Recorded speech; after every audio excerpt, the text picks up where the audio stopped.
So right here we have decided to switch from the automatic to a manual transmission. As you can see, it's manual, 5-speed manual. Yeah, we decide to do this. We decide due to the issues we've been having with the automatic gearbox and some other consideration. I decided to go with a manual gearbox. We are doing that now. We've just dropped the automatic gearbox. This is the automatic gearbox shifter. I won't be needing that anymore. Now we switch the pedals. We just install the manual pedals. Now we have 3. It used to be 2, but now it's 3. Yup. As you can see, we have my guy over there about to install the gearbox. That's a 5-speed gearbox from, I believe, a 90 or so 190 E. We also just took the opportunity to change the brake booster. The old brake booster had some issues. Plus, since this car came with a ABS and it was eliminated, and the donor car, which I got most of the parts from, the parts car, but had this and never came with a ABS system, so that's a plus. We just had to connect the lines directly into that. As you can see, one thing that I forgot to collect was the fan. That's the HVAC fan. This one is bad, like it's really stuck. I really know. So that is that. We just have to get this done, have the car running. The next phase is to remove these ugly bushings that is making the face of the car. If you watch the videos or the test drive videos and all, you notice the face of the car is like way up. The back is like that because it's on jack, but I can show you from the other sides, which is clearer. This one is supposed to be like the right height for it all. We still have some things on the back that we'll have to change, like this tail lights. I got his instrument cluster. I got his seat belts. I got his key switch, which I've changed already. I had to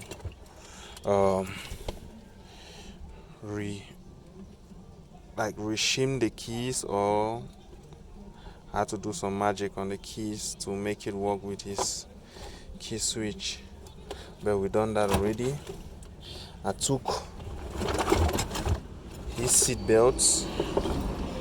Mine were cut off for mechanical purposes, that used it to tow a car or something. Luckily, he had a good working antenna. I had to get that as well. What did I get again? I got a whole bunch of miscellaneous parts.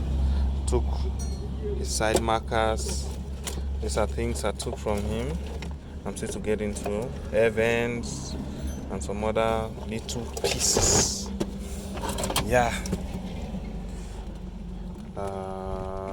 I got, no, not this, but if you see, this is the one that came from my car. The hazard light is broken. This is his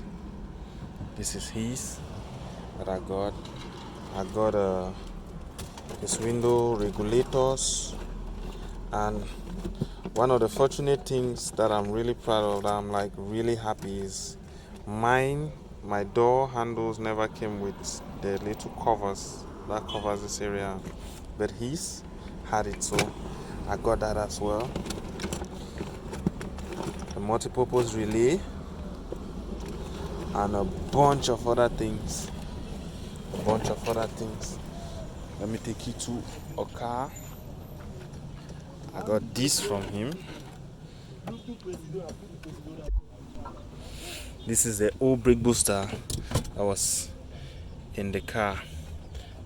It's trash. This is the old side mirrors that was in the car. I had to change that. This is the automatic flex plates, an extra clutch plates. Yes.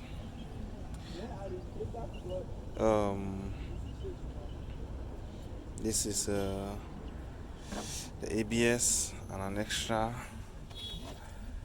or let me say the first Kickstarter that was bad. Some extra goodies I got from him. Yes, I got this from him, and I believe I'll be using this because this looks like it's in a better shape than mine. Or I'll just look at the two, remove bits and pieces from one to fix the other. But while still waiting for my door carpets to arrive, I was happy to see that his door carpets were in decent shape, so I'll be using that. If you see, this is one of my door carpets, and if you compare it with that, you see mine is in a bit of a rough shape as compared to his. What I was thinking was,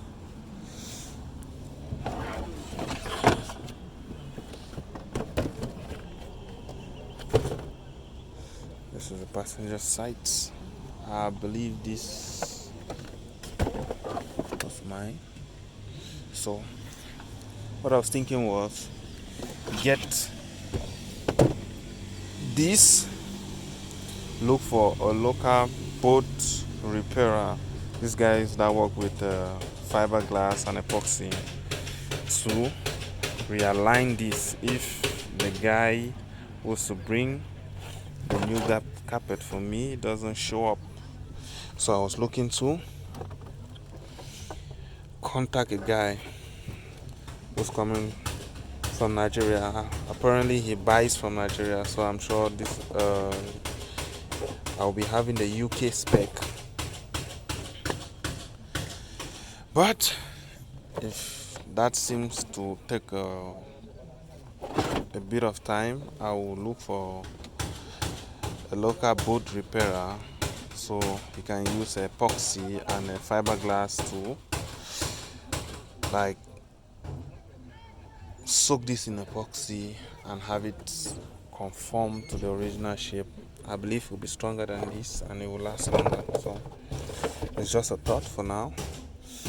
One of the biggest flex that I had is I was so happy to see this. I was so excited to see this. So the guy that had the car was a local welder. He deals in arc welding. He does arc welding apparently. So he had made for himself a skid plate for the car, because looking under his car I noticed he had cracked the sum a couple of times, so he made a skid plate for his car and he did it so well. All I had to do is just put in 2 nuts to hold it from the back, like right here, and that can be done just underneath the sum. There are 2 holes already in the design of the car, so I just need to get an arc welder to put 2 nuts there so we can put that on and lower the face of the car down, so even when I go through bad like stony areas, I won't really have issues. This, I'll just have to revit it back to the door. It's just here. This car is also for maintenance. We had to change the engine of this car. This is a Nissan Primera. So what we did there was install the Toyota 4A engine into it. You just have to do the wiring and have it button up and ready to go. So let's get back to the build.